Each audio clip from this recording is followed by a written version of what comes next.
Hello friends, welcome back Divyanshi ला classes. कैसी चल रही है झारखंड की तैयारी। इसके पहले वीडियो में मैंने 2014 के प्रीवियस ईयर पेपर को सॉल्व कराया था। आज के वीडियो लेक्चर में मैं 2019 के पेपर को सॉल्व करने वाली हूँ, लेकिन आज वीडियो लेक्चर में सिर्फ 50 क्वेश्चन ही सॉल्व करूँगी। नेक्स्ट 50 क्वेश्चन के लिए आपको फिर से इसी चैनल पर आना पड़ेगा और मैं जल्दी कल या परसों में नेक्स्ट वीडियो भी अपलोड कर दूँगी। ओके, स्टार्ट करते हैं क्वेश्चन नंबर 1 से। क्वेश्चन नंबर 1 है, choose the correct meaning of the underlining phrases verb in the following sentence. तो क्या है आपके sentence? His evidence been out of the testimony of the accuse. Right answer आपका होगा इसका ए। उसके बाद देखते हैं नेक्स्ट क्वेश्चन क्या है। Second, choose the correct spelling. इसमें 4 स्पेलिंग दिए हुए हैं इंसाइक्लोपीडिया के। आपको राइट स्पेलिंग जो है इंसाइक्लोपीडिया की उसे चूज करना है। तो राइट आंसर होगा आपका बी। ओके, नेक्स्ट क्वेश्चन है आपका question number 3। Which word is a personification in this sentence? Death lays its eyes hand on king and person ally. Hand आपका ऑप्शन ए है हैंड्स, ऑप्शन बी है Kings, option C है death and option D है purpose. तो right answer आपका होगा सी, death. Next question देखते हैं question number 4।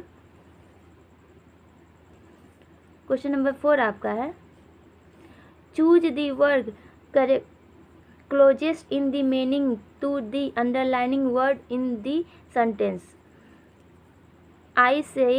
I sat next to a distinguished writer and आपका ऑप्शन ए है डिफरेंस, बी है एनिमिनेट, सी है कॉमन एंड डी है अननोन। तो राइट आंसर होगा आपका सी।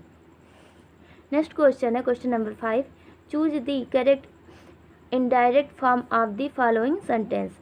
ही has to me, let us have some T. तो इसका इनडायरेक्ट फॉर्म क्या होगा? आपके 4 ऑप्शन दिए हुए हैं। ऑप्शन ए है he said to me to have some tea, option B है he propose to me that we should have some tea and option C है he told to me to have some tea and option D है he asked to have some tea. Right answer होगा आपका B, he propose to me that we should have some tea. Next question है आपका question number 6। Choose the tense from the following sentence. The patient had die when the doctor arrive. आपका option A है past tense, option B है present perfect tense, option C है past perfect tense and option D है past perfect continuous tense. तो right answer होगा C, past perfect tense. Okay, देखते हैं question number 7। Question number 7 है, question number 7 है orthopaedics is the branch of medicine concerned with. तो right option A है the study of human skin, option B है the study of human nervous system, option C है the study of human bones and muscles, option D है the study of eyes and ears. तो right answer होगा C, the study of human bones and muscles. उसके बाद question number 8 है आपका, the word most opposite in the meaning to the word immature. इसका is, तो इसका अनमेच्योर का क्या होगा आपका अपोजिट? Option number A professional. The question number 9, choose the correct meaning of the underlining word in the following sentence. Trespassers will be prosecute. तो इसका राइट आंसर होगा आपका C, legal action will be taken against them. Question number 10 English का ये last question है। 10 question English के आते हैं, आप ध्यान रखिएगा। तो क्वेश्चन 10 क्या है आपका? Choose the correct meaning of the underline idiomatic phrase idiomatic phrase in the following sentence. He was sent off on a wild goose chase to look for the Bill's treasures. तो इसका right answer होगा आपका ए। Next question है question number, right answer इसका क्या है, ए है। Next question है क्वेश्चन नंबर 11। 10 क्वेश्चन आपके इंग्लिश से हैं और 10 क्वेश्चन अब आगे के आपके जीके से होंगे, जिसमें जीके में आपका हिस्ट्री, जियोग्राफी और करंट अफेयर, साइंस सब इंक्लूडेड है। ओके, तो स्टार्ट करते हैं क्वेश्चन नंबर 11 से। 2011 की जनगणना के अनुसार निम्नलिखित में से कौन सा भारत का न्यूनतम जनसंख्या वाला राज्य है? ऑप्शन ए है मिजोरम, ऑप्शन बी है सिक्किम, ऑप्शन सी है अरुणाचल प्रदेश, ऑप्शन डी है गोवा। तो राइट आंसर होगा आपका बी, सिक्किम। नेक्स्ट क्वेश्चन है क्वेश्चन नंबर 12। निम्नलिखित में से कौन सा झारखंड का एक बाघ अभयारण्य है? Option A Betla, option B Hazaribagh, option C Palamu और ऑप्शन डी दलमा। तो राइट आंसर आपका होगा सी, पलामू। नेक्स्ट क्वेश्चन है क्वेश्चन नंबर 13। निम्नलिखित में से कौन सी शास्त्रीय नृत्य परंपरा मुख्यतः आंध्र प्रदेश से जुड़ी है? Option A Bharatanatyam, option B Kathakali, option C Kuchipudi, option D Mohiniyattam. तो राइट आंसर होगा आपका सी, कुचिपुड़ी। नेक्स्ट क्वेश्चन है क्वेश्चन नंबर 14। जीएसटी कर ढांचे के अंतर्गत सीजीएसटी का तात्पर्य होता है? ऑप्शन ए सीमा शुल्क वस्तु एवं सेवा कर, ऑप्शन बी केंद्रीय वस्तु एवं सेवा कर, ऑप्शन सी संयुक्त वस्तु एवं सेवा कर और ऑप्शन डी उपयुक्त में से कोई नहीं। तो राइट आंसर होगा आपका बी, केंद्रीय वस्तु एवं सेवा कर। नेक्स्ट क्वेश्चन है क्वेश्चन नंबर 15। क्वेश्चन नंबर 15 क्या है आपका? निम्नलिखित में से कौन सा भारत का एक राष्ट्रीय स्मारक है? ऑप्शन ए है लाल किला, ऑप्शन बी है इंडिया गेट, ऑप्शन सी है राष्ट्रपति भवन और ऑप्शन डी है कुतुब मीनार। तो राइट आंसर आपका होगा option A, Lal Qila. Next question है निम्नलिखित में से किस भारतीय शहर को ढक्कन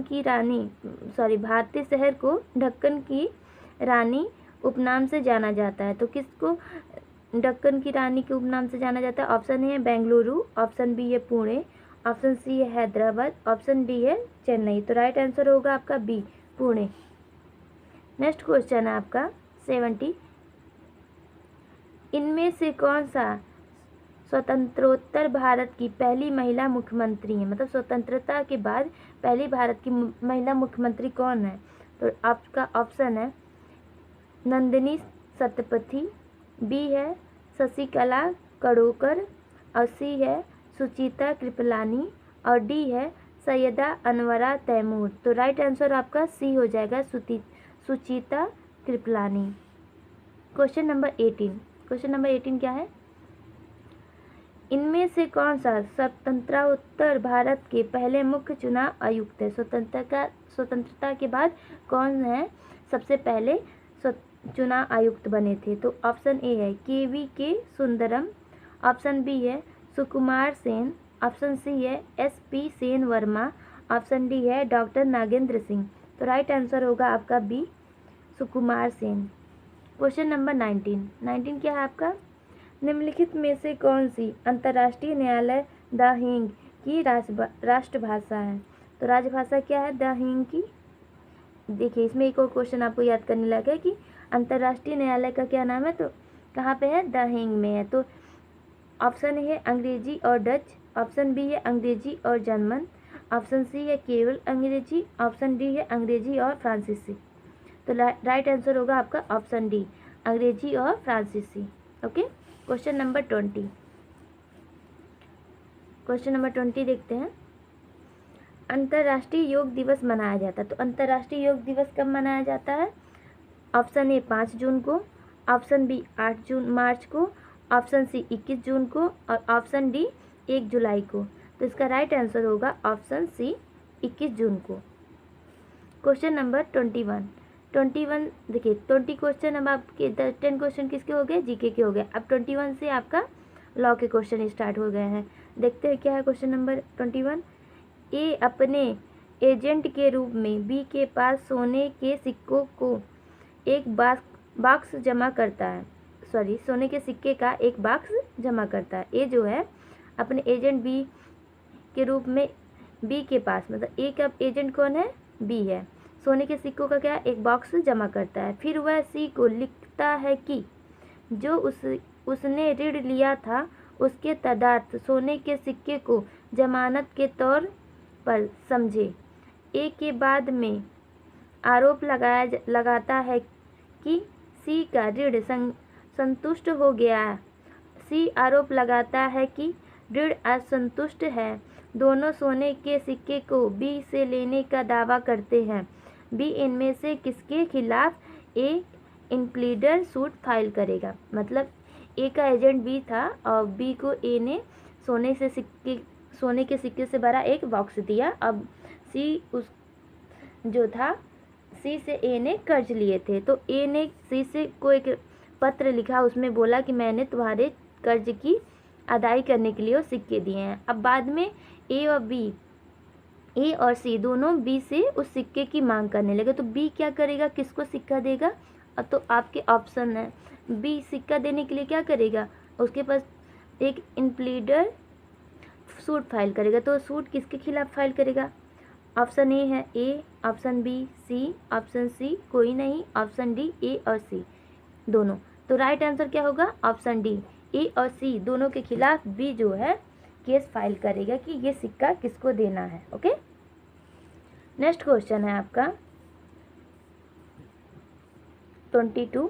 एक विदेशी निर्णय, ऑप्शन ए कभी अंतिम नहीं हो सकता, ऑप्शन बी अंतिम हो सकता है अगर पक्षकार एक हों और उस विषय पर उनमें परोक्ष रूप से निर्णय हो चुका हो, ऑप्शन सी अंतिम निर्णय हो सकता है अगर पक्षकार एक हों और उस विषय पर उनमें सीधे तौर पर निर्णय हो चुका हो और जिसे सक्षम न्यायालय ने नहीं दिया है। और ऑप्शन डी है आपका अंतिम हो सकता है अगर पक्षकार एक हो उस विषय पर उनमें निर्णय हो चुका हो सक्षम न्यायालय द्वारा। तो राइट आंसर आपका होगा डी, अगर अंतिम निर्णय कब हो सकता है, अगर पक्षकार एक हो उस विषय पर उनमें निर्णय हो चुका हो सक्षम न्यायालय के द्वारा। ठीक है, क्वेश्चन नंबर अगला देखते हैं 23। क्वेश्चन नंबर 23 तो आपका बहुत बड़ा है। ठीक है, जल्दी जल्दी पढ़ने की कोशिश करते हैं। ठीक है, क्वेश्चन 23 देखिए, आप देख सकते हो पूरे एक पेज का क्वेश्चन है। क्वेश्चन पढ़ के घबराइए मत, देखते हैं आराम से पढ़ते हैं और इसको हल करने की कोशिश करते हैं। ओके, तो ए एक बैंक अधिकारी 2014 में अनिवार्य रूप से सेवानिवृत्त हो गया। चूँकि बैंक अधिकारियों ने उसके पक्ष में अवकाश का नकदीकरण जारी नहीं किया था, उन्होंने रांची उच्च न्यायालय जारी नहीं किया था। उसके बाद है उन्होंने रांची उच्च न्यायालय में 2017 की रीट याचिका WP 2001 W दायर की, जिसमें उन्होंने अनैतिक राशि पर ब्याज के लिए भी मांग की। यहाँ तक क्या समझ में है आपको कि एक बैंक अधिकारी है जो 2014 में क्या था, रिटायर होने वाला था, लेकिन रिटायरी के बाद भी जो उसके ऊपर के ऑफिसर थे, अधिकारी थे, उन्होंने उसके लिए नकदीकरण जारी नहीं किया। तो उसने क्या किया, रांची के हाई कोर्ट में 2017 में एक रीट याचिका दायर की। ओके, आगे क्वेश्चन क्या है आपका, देखते हैं। आगे का क्वेश्चन है आपका रीट याचिका को दिसंबर 2018 में एक विद्वान एकल न्यायाधीश द्वारा निपटाया गया। मतलब 2017 में उसने केस दायर किया और 2018 में एक सक्षम न्यायाधीश ने उस मामले का निपटारा किया। ठीक है, कब किया, 2018 में निपटाया गया, जिसमें बैंक को निर्देश दिया गया था कि वह याचिकाकर्ता को एक निश्चित अवधि के भीतर कानून के अनुसार जिस तरह जिस तरह से हकदार था विशेषाधिकार प्राप्त अवकाश नकदीकरण लाभ जारी करेगा। मतलब कोर्ट ने जो याचिका दायर किया था बैंक का अधिकारी, उसके पक्ष में फैसला सुनाया। कब सुनाया? 2018 में सुनाया। ओके। न्यायालय द्वारा ब्याज के लिए प्रार्थना को विशेष रूप से अस्वीकार नहीं किया गया। मतलब उन्होंने जो ब्याज वाला मामला था उस पर ना अस्वीकार किया, ना ही उसके पक्ष में ज़्यादा कुछ किया गया था। बैंक ने आदेश के खिलाफ अपील दायर की फरवरी 2019 में। फिर बैंक, ये तो अभी तक किसने अपील किया था? बैंक के जो कर्मचारी था 2014 में जो रिटायर होने वाला था। तो 2019 में फिर क्या, जब बैंक के खिलाफ जब डिसीजन आ गया तो फिर बैंक ने फरवरी के 2019 में उच्च न्यायालय में क्या किया? फिर से आवेदन किया। ठीक है, क्या आवेदन किया? आगे का मामला देखते हैं। 2019 में उच्च न्यायालय की डिवीजन बेंच ने अपील स्वीकार करने से इनकार कर दिया। बैंक अधिकारियों ने याचिकाकर्ता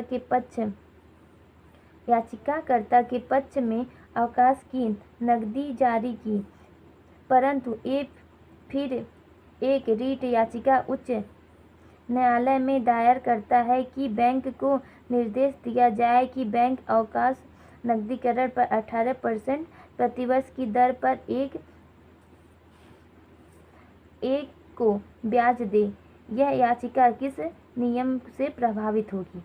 मतलब जो डिसीजन है वह तो याचिकाकर्ता के पक्ष में है, बट वह फिर से एक रीट याचिका दायर करता है और 18% प्रतिवर्ष की दर से ब्याज की मांग करता है। तो ये जो ब्याज की मांग है उसकी वह प्रभावी होगी तो किस सेक्शन और किस रूल के तहत प्रभावी होगी? यही आपका क्वेश्चन है। क्वेश्चन दिखने में बहुत बड़ा था ना, समझिए तो उतना भी टफ नहीं है। तो आपका इसका ऑप्शन दिया हुआ है।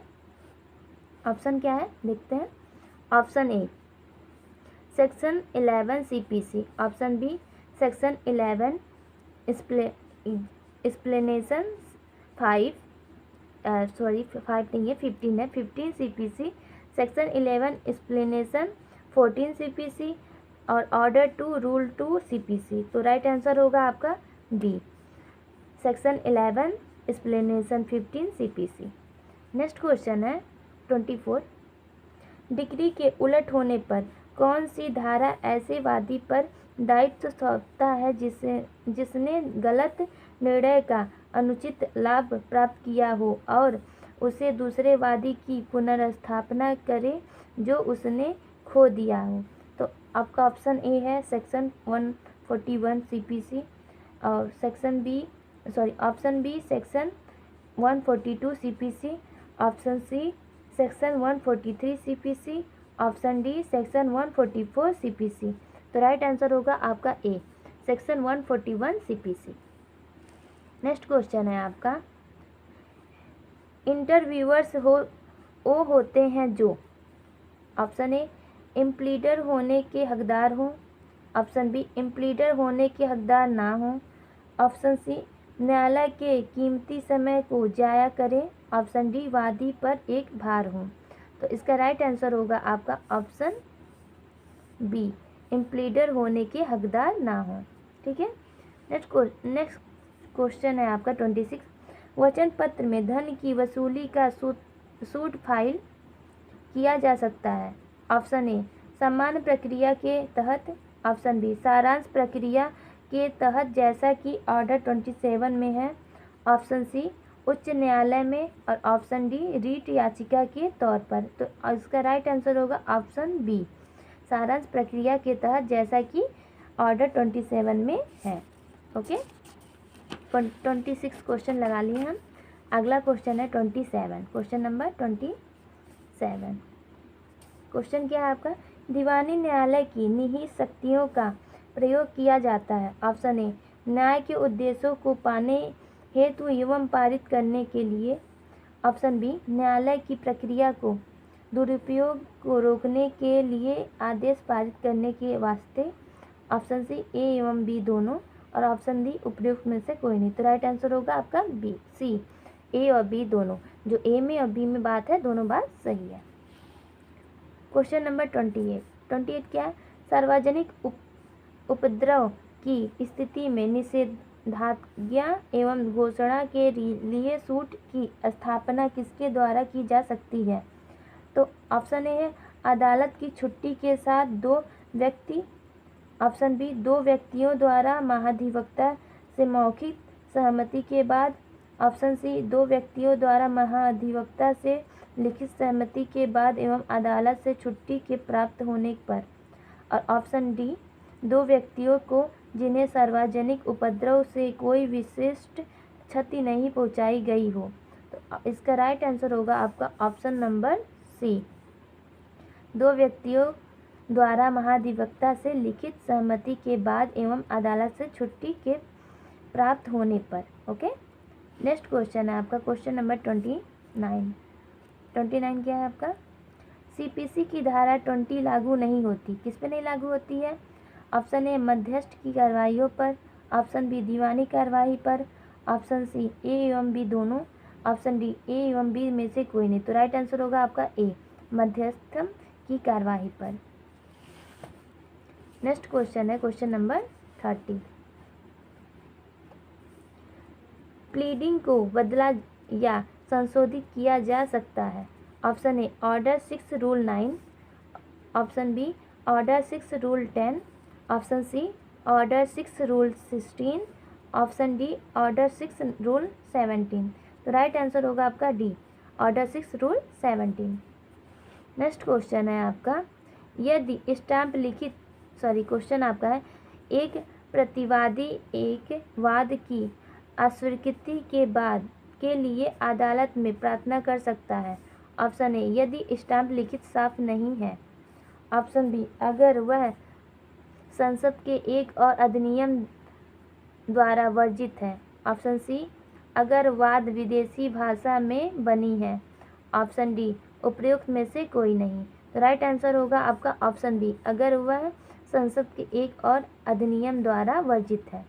ठीक है, क्वेश्चन नंबर 32, जहां न्यायालय के क्षेत्राधिकार की स्थानीय सीमा अनिश्चित है, सूट की स्थापना का स्थान तय किया जाएगा। ऑप्शन ए धारा 17 सीपीसी, ऑप्शन बी धारा 18 सीपीसी, ऑप्शन सी धारा 19 सीपीसी और ऑप्शन डी धारा 20 सीपीसी। तो राइट आंसर होगा आपका बी, धारा 18 सीपीसी। नेक्स्ट क्वेश्चन है 33, रख रखाव के लिए एक डिग्री के निष्पादन में किसी व्यक्ति के वेतन से निकला कितना अटैच किया जा सकता है। Option A 1/4, option B 1/3, option C 2/3, option D half. तो राइट आंसर होगा आपका बी 1/3। क्वेश्चन नंबर 34 क्या है आपका,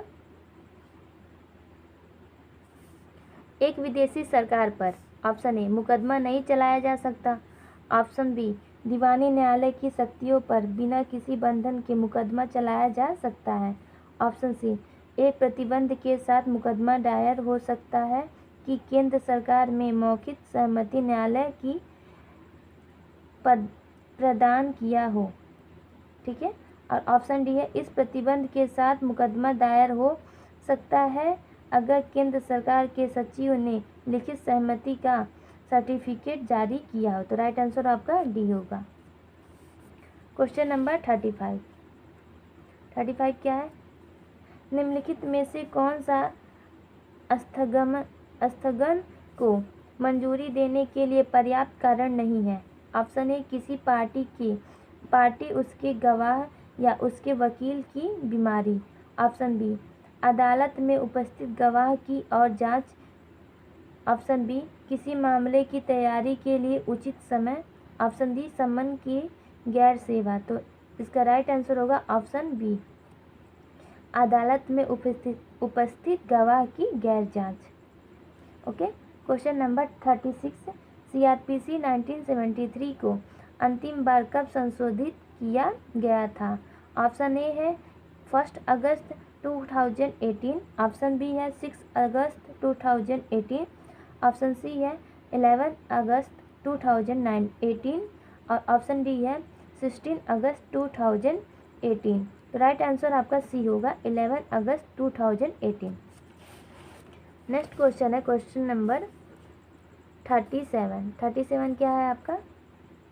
सीआरपीसी की धारणा करती है। ऑप्शन ए 451 धाराएं, ऑप्शन बी 461 धाराएं, ऑप्शन सी 481 धाराएं और ऑप्शन डी 484 धाराएं।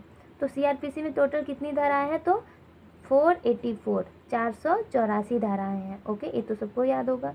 नेक्स्ट क्वेश्चन है आपका 28। प्रथम सूचना रिपोर्ट को उच्चतम न्यायालय द्वारा निम्न में से किस आधार पर खारिज किया जा सकता है? तो किस आधार पर खारिज किया जा सकता है? तो आपका ऑप्शन है ऑप्शन ए आरोप पत्र के अनुसार पक्षकार ने समझौता कर लिया हो एवं कोई जघन्य अपराध नहीं किया हो। ऑप्शन बी आरोप पत्र के अनुसार पक्षकारों ने समझौता कर लिया हो एवं कोई जघन्य अपराध किया हो। ऑप्शन सी आरोप पत्र के आधार पर अनुसार पक्षकारों ने समझौता कर लिया हो एवं कोई गंभीर वित्तीय धोखाधड़ी किया हो। और ऑप्शन डी है आपका बिना किसी ग्रांट के। तो राइट आंसर होगा आपका ऑप्शन ए आरोप पत्र के अनुसार पक्षकारों ने समझौता कर लिया हो एवं कोई जघन्य अपराध नहीं किया है। नेक्स्ट क्वेश्चन है आपका क्वेश्चन नंबर 39। 39 क्या है? एक मजिस्ट्रेट किस धारा के तहत अभियुक्त को व्यक्तिगत उपस्थिति से निवारित कर सकता है? ऑप्शन ए धारा 204 सीआरपीसी, ऑप्शन बी धारा 205 सीआरपीसी, ऑप्शन सी धारा 206 सीआरपीसी, ऑप्शन डी धारा 207 सीआरपीसी। तो राइट आंसर होगा आपका बी धारा 205 सीआरपीसी। नेक्स्ट क्वेश्चन है क्वेश्चन नंबर 40। क्वेश्चन नंबर 40 क्या है आपका? देखते हैं। यदि किसी ऐसे व्यक्ति के बारे में साक्ष्य उपलब्ध हो जो अपराध करता है लेकिन उसका नाम आरोप पत्र में अभियुक्त के रूप में उल्लेखित नहीं है, तो ऑप्शन ए उसका नाम न्यायिक मजिस्ट्रेट सेशन कोर्ट द्वारा जोड़ा जा सकता है, ऑप्शन बी उसका नाम इस समय पर नहीं जोड़ा जा सकता है, ऑप्शन सी उसका नाम उच्च न्यायालय द्वारा जोड़ा जा सकता है, ऑप्शन डी उसका नाम सर्वोच्च न्यायालय द्वारा जोड़ा जा सकता है। तो इसका राइट आंसर होगा ऑप्शन ए उसका नाम न्यायिक मजिस्ट्रेट एवं सेशन कोर्ट द्वारा जोड़ा जा सकता है। ठीक है। नेक्स्ट क्वेश्चन है आपका क्वेश्चन नंबर 41। 41 क्या है आपका? निम्नलिखित में से कौन सा कथन सत्य है? तो ऑप्शन ए एक पुलिस अधिकारी को अपने समक्ष 15 साल से कम उम्र के गवाहों को उपस्थित करने की शक्ति है। ऑप्शन बी एक पुलिस अधिकारी को अपने समक्ष महिला गवाह को अपने समक्ष प्रस्तुत करने की शक्ति है। ऑप्शन सी एक पुलिस अधिकारी को 65 साल के अधिक आयु के गवाहों को अपने समक्ष प्रस्तुत करने की शक्ति है। एंड लास्ट है आपका ऑप्शन डी एक पुलिस अधिकारी को अपने समक्ष मानसिक एवं रूप से विकलांग व्यक्ति को प्रस्तुत करने की शक्ति है। तो राइट आंसर आपका होगा डी एक पुलिस अधिकारी को अपने समक्ष मानसिक एवं विकलांग व्यक्ति को प्रस्तुत करने की शक्ति नहीं है। सॉरी यहाँ पे क्या है? नहीं है। ऐसे देखिए मिस्टेक हो सकता है, बाकी में क्या है और इसमें क्या है? नहीं है। तो ये राइट आंसर है आपका। Question number 42। जब जांच या परीक्षण द्वारा धारा 376 सीआरपीसी के तहत किए गए आपराधिक प्रक्रिया से संबंधित है तो जांच एवं परीक्षण कितने अवधि के अंदर संपादित किया जाएगा? ऑप्शन ए है चार्जशीट फाइल करने के 4 सप्ताह बाद, ऑप्शन बी है चार्जशीट फाइल करने के 8 सप्ताह बाद, ऑप्शन सी है चार्जशीट फाइल करने के 2 महीने बाद, ऑप्शन डी है चार्जशीट फाइल करने के 4 महीने बाद। तो राइट आंसर होगा आपका सी चार्जशीट फाइल करने के 2 महीने बाद। नेक्स्ट क्वेश्चन है क्वेश्चन नंबर 43। नियम आर्टिफाइस एक्टिव अथवा आर्टिफाइस कनेक्टिव में निहित है। किस सेक्शन में निहित है ये? ऑप्शन ए धारा 298 CRPC, ऑप्शन बी धारा 300 CRPC, ऑप्शन सी धारा 320 CRPC, ऑप्शन डी धारा 321 CRPC। तो राइट आंसर क्या होगा? ऑप्शन बी धारा 300 CRPC। नेक्स्ट क्वेश्चन है आपका, प्रत्येक व्यक्ति का दायित्व है कि वह निम्नलिखित अपराधों के घटित होने पर उसकी सूचना निकटतम मजिस्ट्रेट या पुलिस अधिकारी को दे। किस सेक्शन में ये? ऑप्शन ए सेक्शन 115 से 120 में दर्ज अपराध, section B option B section 121 से 126, सेक्शन सी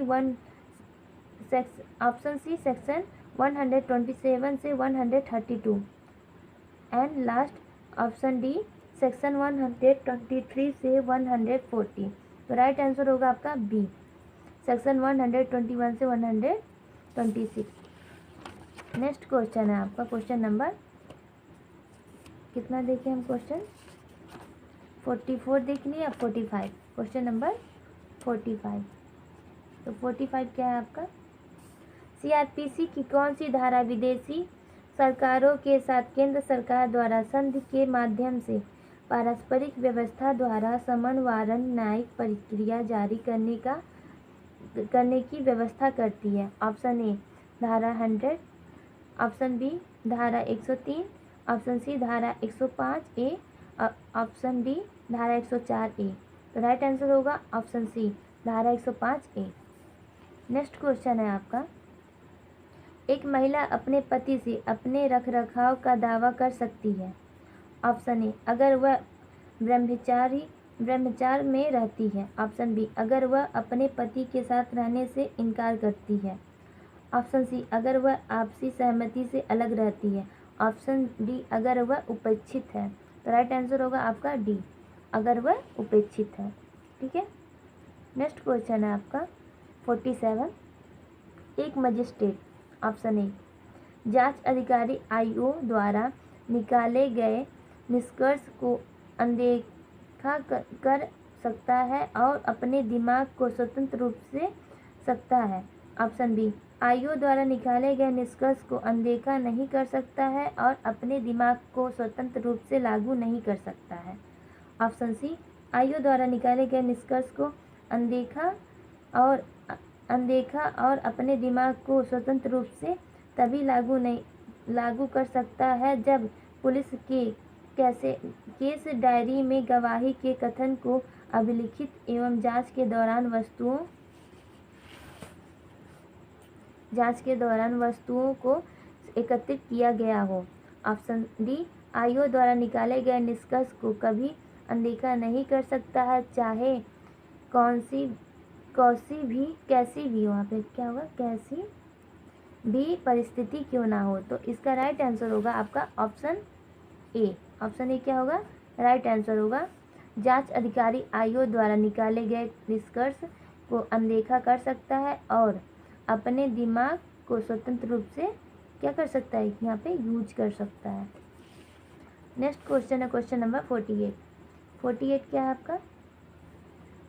एक पुलिस अधिकारी को किसी व्यक्ति द्वारा जांच के दौरान दिए गए बयान को ऑप्शन ए किसी भी उद्देश्य के लिए इस्तेमाल नहीं किया जा सकता है, ऑप्शन बी उस व्यक्ति के पक्ष में इस्तेमाल किया जा सकता है, ऑप्शन सी उस व्यक्ति के विरुद्ध इस्तेमाल किया जा सकता है, ऑप्शन डी गवाह को खंडन करने के उद्देश्य के सिवाय किसी और उद्देश्य के लिए इस्तेमाल नहीं किया जा सकता है। तो ऑप्शन डी आपका राइट आंसर होगा, गवाह को खंडन करने के उद्देश्य के सिवाय किसी और उद्देश्य के लिए इस्तेमाल नहीं किया जा सकता है। आपका क्वेश्चन है 49। 49 क्या है देखते हैं सब। क्वेश्चन नंबर 49 आपका है, सब शस्त्र न्यायालय मौत की सजा सुनाता है तो ऑप्शन ए कार्यवाहियों को उच्च न्यायालय में प्रस्तुत करनी पड़ती है और तत्पश्चात मृत्युदंड को क्रियान्वित किया जाता है, ऑप्शन बी कार्यवाहियों को उच्च न्यायालय में प्रस्तुत करनी पड़ती है एवं उच्च न्यायालय की पुष्टि के बाद ही मौत की सजा दी जा सकती है, एंड ऑप्शन सी कार्यवाहियों को हाई कोर्ट में प्रस्तुत करना जरूरी नहीं। ऑप्शन डी, यह उसकी दी गई शक्तियों के बाहर होती है। तो राइट आंसर होगा आपका ऑप्शन बी, कार्रवाइयों को उच्च न्यायालय में प्रस्तुत करनी पड़ती है एवं उच्च न्यायालय की पुष्टि के बाद ही मौत की सज़ा दी जा सकती है। ओके, आप आज के लेक्चर का लास्ट क्वेश्चन है क्वेश्चन नंबर 50। उच्च न्यायालय और सत्र न्यायालय द्वारा प्रत्याशित जमानत दी जाती है। ऑप्शन ए, गैर जमानती मामले में गिरफ्तारी की प्रत्याशा में। ऑप्शन बी, जमानती मामलों की गिरफ्तारी की प्रत्याशा में। ऑप्शन सी, जिस न्यायालय को अपराधी का परीक्षण करना था उसे दरकिनार करके। और ऑप्शन डी, सामान्य परिस्थितियों में। तो ऑप्शन ए राइट आंसर होगा, गैर जमानती मामलों में गिरफ्तारी की प्रत्याशा में। तो थैंक यू दोस्तों आज के वीडियो को देखने के लिए। आज के लेक्चर में मैंने 50 क्वेश्चन कवर कर लिया है। नेक्स्ट 50 क्वेश्चन मैं अगले वीडियो में कवर करूँगी। जुड़े रहिए मेरे चैनल से। अगर आप झारखंड की तैयारी कर रहे हैं, मैं इसी चैनल पे आगे आपके सिलेबस को भी कंप्लीट करवाऊँगी और सारे नोट्स की PDF भी प्रोवाइड करवाऊँगी। जय हिंद।